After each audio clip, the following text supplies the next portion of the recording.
Stupid camera. Molly, sit down. Or, damn it, the Glock 19X.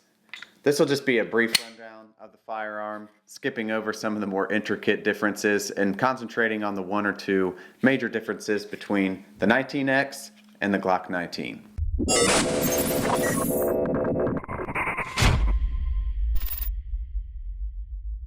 When it comes to firearms, the best firearm out there is the firearm that you shoot the best in a given context. That's it, period. Point blank. Also, to give this review some context, I shoot guns quite a bit. I carry a gun every day in my job. I enjoy shooting. It is something that I like to do. I feel like you can never get that edge quite sharp enough, so it's something that I continuously practice and get better at. But with that being said, this review is going to be more of my take on it. It will not be a debate on why this gun is so much better than the 19 5th generation, or really any gun for that matter. So the very first thing you're going to notice between the 19X and the 19 5th generation is the color. Obviously, the 19 5th generation does not come in this tan version.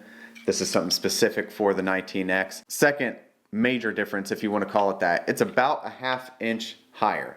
I have huge hands. I have like 8 1/4 inch hands from base to the top of my middle finger. That frame height being slightly higher, the grip frame, is very nice for me. I really like the feel of this firearm as opposed to the Glock 19. Not that that's a bad weapon, but that is something that I notice right away. Also more aesthetically based, and I'll get into it more here at the end of the video when I do the video documentation of it, but the slide is slightly different than the frame and color.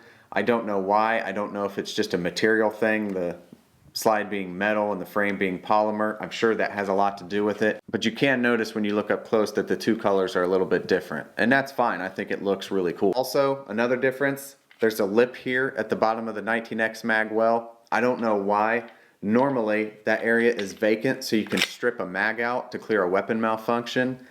I haven't found that to be a big deal, although I haven't had malfunctions with the weapon yet either. I have practiced some weapon malfunctions, and it's just as easy to come to the side and rip the mag out. But what I don't know is when I have an actual malfunction, if I'll be impacted, because my muscle memory is going to want to come to the front where I typically strip a mag. Some similarities with the 19, the slide serrations are the same, the texture on the frame is the same, and any rail accessory that you had on the 19 is going to fit the 19X because it's the same. One of the first things I change on my Glocks when I get them are the sights.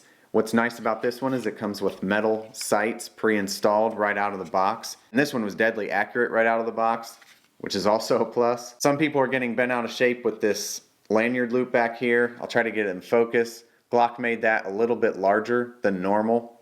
You can take that out if you have accessories down there or whatever you're putting down there that clips in, but that lanyard hole is a little bit larger, something to note if that matters to you. You get 2 extended plus 2 mags, which is great, and back straps for those of us with goofy hands. Really, if you've liked shooting a Glock 19 and you've been successful at shooting a Glock 19, you're going to like and appreciate the Glock 19X. The grip length is a little bit different. I know the height is different, so concealability, depending on where you carry it on your body, you might notice a difference. I'm usually an appendix carry. I don't really notice any difference there. In my opinion, it really comes down to aesthetics. If you're kind of clamoring after a tan Glock, there's really no reason to not like this weapon. It does everything a Glock should do. It performs with the same reliability and accuracy as the Glock 19. It's a great weapon. Should you upgrade it? That's up to you. If you have the discretionary income to do so and you like the weapon, do it. There is enough of a difference, in my opinion, that you will enjoy shooting this as opposed to just a normal Glock 19. The feel is a little bit different, and the look is definitely a lot different. If you throw money into a 19 5th generation and try to upgrade it with the tan, either in Duracoat or something similar, buy the mags, whatever, you're going to be up in the price range of this anyway, retail. So that might be a compelling factor for you. So the last thing that we'll do before we get into kind of the video documentation part that I still don't have a name for is, I believe Hickok 45 has successfully demonstrated that actually shooting the gun is a big deal to people. So I'm going to go into work a couple hours early tonight and just take some shots shooting the weapon. I'll probably throw that into the video documentation B-roll so you guys can see what the weapon looks like as it's being fired, get some more up close shots of the weapon, and just see the functionality of it in someone's hands as they're actually firing it.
right, another successful week putting out a video. I'll try to do that every Thursday or Friday. Also, I have Instagram, Facebook, Snapchat, all that stuff if you're even interested, that I put a little bit of different content out on those platforms. That being said, I hope you enjoyed the video, and I'll see you next week.